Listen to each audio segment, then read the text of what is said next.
Bueno, entramos en lo inactual. Lo inactual, este bloque donde, como dice el término, siguiendo un concepto nietzscheano, que es que para hablar de la contemporaneidad hay que tener una pata adentro y una pata afuera para no encandilarse con las luces del hoy, sino también poder visualizar su sombra. Siempre que hay luz, hay sombra, que la luz no enceguezca y podamos ver los márgenes. La filosofía es un ejercicio marginal, porque trata de ir por esos márgenes y ver adentro y afuera. Tenemos 3 noticias. Primera, ¿se acuerdan que la semana pasada el ministro de Educación argentino, Esteban Bullrich, llegó a Choel, Río Negro, y inauguró un nuevo hospital escuela de veterinaria en esta ciudad? Y cuando lo inauguró habló, dio un discurso, y en ese discurso dijo algunas cosas como por ejemplo estas. Y hace muy poquito cumplimos 200 años de independencia. Y planteamos con el presidente que no puede haber independencia sin educación, ¿no? Y tratando de pensar en el futuro, esta es la nueva campaña del desierto, pero no con la espada, sino con la educación. Tremendo.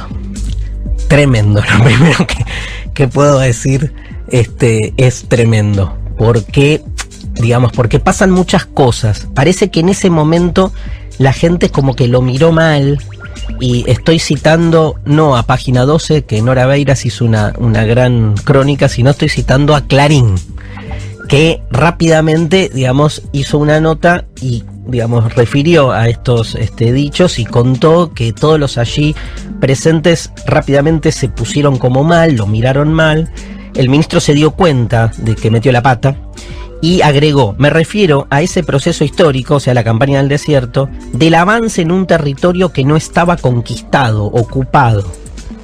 O sea, fíjense cómo fue hundiéndose cada vez más en el barro que él generó, ¿no? Y dijo: ahora, a partir de una construcción distinta con la educación, los pueblos originarios tienen que ser reconocidos. Hay que trabajar con ellos para que haya una cultura común y no la aniquilación para que una cultura predomine. Evidentemente se enroscó, trató de salir de una situación y no pudo. Y después agregó: sin profesionales que multipliquen lo que hacemos no sirve de nada porque no estaríamos poblando este desierto, dijo. O sea, de nuevo él llamó desierto a un territorio donde en realidad todos los rionegrinos, la gente que trabaja ahí, siempre ha tratado de llevar, ahora vamos a hablar un poco del desierto, pero el desierto a otro lugar, ¿no? A mostrarlo como un lugar donde en última instancia ya está poblado, ¿no? Y trató de aclarar: ustedes hacen que no sea un desierto porque casi se lo comen. A ver, básicamente muchas cosas. La primera es comparar, comparar cualquier cosa con la campaña del desierto es meterse de lleno en un conflicto donde, como todos los conflictos históricos, obviamente pueden haber posiciones diversas. Sin embargo, me parece a mí, hasta en las posiciones menos progres, más conservadoras, ya el día de hoy, nadie puede, nadie niega que lo que hubo fue un exterminio. Incluso en aquellos que hablan a favor de la modernización, de la entrada de la Argentina a un país liberal y moderno, cuestionan las formas. Siempre hay un facho que se regodea del asesinato del prójimo, pero no es el caso, y lejos creo están las miradas conservadoras de hoy en este sentido de ser, tan cínicas, ¿no? Me parece como que le chirló la metáfora acá, ¿no?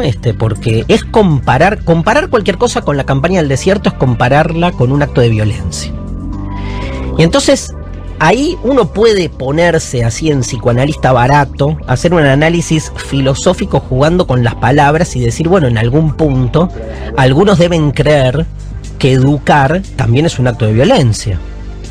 Porque si antes la conquista fue hecha con la espada y ahora con la educación, ese ahora, en realidad hay un pero que él dice, ¿no? Esta es la nueva campaña del desierto, pero no con la espada, sino con la educación. Ese pero, ese adversativo, ¿iguala o diferencia? Si iguala, lo que está diciendo es: antes lo hacíamos con la espada, Ahora lo hacemos con la educación, pero seguimos haciendo lo mismo. Porque educar también es una forma de domesticar. Es otra forma de violencia, depende del tipo de educación que uno lleve. Si la educación es una educación que niega al otro, que es lo que se produce siempre en el encuentro con una cultura minoritaria, a la que se trata de disolver en su singularidad para proyectar en nombre de lo universal, de la educación, de la civilización y de lo común, la idea de la parte dominante, también hay un ejercicio de violencia. Entonces, si el adversativo no es equivalente, sino que es al revés, digamos, antinómico, caes en el mismo problema, porque lo que estás diciendo es, bueno, no, antes era con la educación, antes era con, mira, me salió el fallido, antes era con la espada, pero ahora es con la educación. Esto significa que ahora, de alguna manera, no queremos más ser violentos y lo que traemos es un tipo de paz. La paz de la educación que nos enseña a todos que la violencia es negativa. Ahora, ese tipo de paz, esa educación que traemos, supone, de nuevo, una serie de parámetros o categorías de la que se parte, que también son categorías situadas. Para mí no hay educación si no hay conflicto. La educación es un encuentro con un otro. El alumno, el estudiante, no es alguien que llega de la nada. No está desierto el alumno. Esto es muy importante de pensarlo, no está desierto. Cuando los docentes dicen que van a formar alumnos, ¿qué cree un docente? ¿Que el alumno no tiene forma? Esta idea del alumno sin forma, ¿no? Cuando el alumno viene, el estudiante viene con un bagaje cultural, social, con un cuerpo, con una memoria, con un dolor, con una familia, con un género. El aula es un lugar de encuentro entre diferencias. Mal docente aquel que cree que recibe una nada desértica y lo que hace es civilizarla, formarla. Hay que desterrar la palabra forma del vocabulario pedagógico. Formar, ¿no? Formación, porque es aristotélicamente es como la proyección de la forma que alguien posee jerárquicamente por encima de un otro y se la endilga, ¿no? Lo constituye desde ahí. Pero no me quiero quedar solo con esto, sino, digo, en esta misma línea, quiero decir otra cosa. En el desierto hay vida. Obviamente, los pueblos originarios, digamos, vivían allí. Cuando el ministro dice el avance de un territorio que no estaba conquistado, ocupado, era un territorio donde vivía gente con su propia cultura, idioma, religión, intercambio económico, todo. O sea, la metáfora del desierto como un lugar desierto también es cuestionable, porque cuando uno pone la lupa y mira a fondo en el desierto hay vida. Y les quiero decir algo más, esa vida es más resistente que la vida que nosotros conocemos, porque tiene que soportar las peores condiciones y sin embargo sobrevive. O sea que hasta hay mayor resistencia en aquel que vive en el desierto que en aquel que cree que viene a ocuparlo para desterrarlo, para disolverlo. Nietzsche, en Así habló Zaratustra, tiene un poema muy famoso que empieza y termina invocando la siguiente frase. Dice Nietzsche que el desierto crece. Y todos nos preguntamos, ¿cuál es el desierto, no? ¿Qué es lo que crece en ese desierto?